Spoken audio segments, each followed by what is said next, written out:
اگر می‌خواهید هیچ وقت حساب بانکی شما خالی نشود، هیچ وقت بی پول نمانید، هیچ وقت زیر بار قرض و بدهی اعصاب و روانتان به هم نریزد، اگر می‌خواهید در زیبایی و تجمل احاطه گردید، با آرامش به خواب بروید و با نشاط و شادی از خواب بیدار شوید و درهای فراوانی و ثروت جاودان بر روی زندگی شما باز شود، از معجزه ذکر یا وهاب غافل نشوید. وهاب یکی از اسماء خداوند است که از ریشه وهب آمده و به معنی کسی است که زیادی اموال خود را به دیگران بخشش می کند. این صفت به خداوند نسبت داده شده، زیرا خداوند وهاب است و نعمتهای بسیاری را به بندگان خود می بخشد. این کلمه در قرآن کریم 3 مرتبه به آن اشاره شده است. ذکر یا وهاب از ذکرهای عظیم الشأن و مجرب برای رسیدن به حاجتها و مقاصد و خواستها و رزق و روزی و غنی شدن و توانگری فوق‌العاده مؤثر و مجرب می باشد.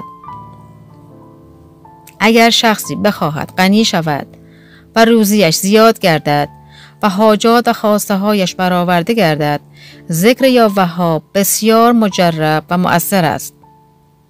روایت شده است که هر که این ذکر را زیاد تکرار کند از احدی درخواست نمی کند مگر آنکه به او عطا شود و از پروردگار حاجتی نمی خواهد مگر آنکه به وی برسد. ذکر یا وهاب از ذکرهای عظیم الشأن و مجرب برای رسیدن به حاجتها و مقاصد و خواسته ها و رزق و روزی و غنی شدن و توانگری فوق‌العاده مؤثر و مجرب می باشد. اگر شخصی بخواهد غنی شود و روزیش زیاد گردد و حاجات و خواسته هایش برآورده شود، ذکر یا وهاب بسیار مجرب و مؤثر است. و اما دستورالعمل ساده این ذکر معجزه‌گر و توصیه شده که شیخ برسی فرمودند اگر کسی در حالت سجده 14 مرتبه این نام الهی را تکرار کند، خداوند او را از تمام خلق بی‌نیاز می کند. و اگر کسی در آخر شب دستهای خود را به سوی آسمان بلند کند و 100 مرتبه این ذکر را تکرار کند، خداوند متعال فقر و گرفتاری را از او دور و او را حاجت روا می کند. در برخی روایات آمده است که هر که این ذکر را زیاد تکرار کند از احدی درخواست نمی کند مگر آنکه به او عطا شود.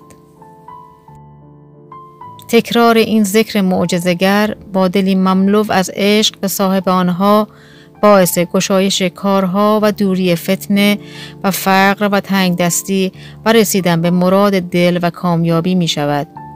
پس دل را پاک نموده و همیشه و همه جا این ذکر مبارک را با خود همراه داشته و ورد زبان بسازید، زیرا هرچه بیشتر بخوانید به ذات الهی نزدیکتر خواهید شد.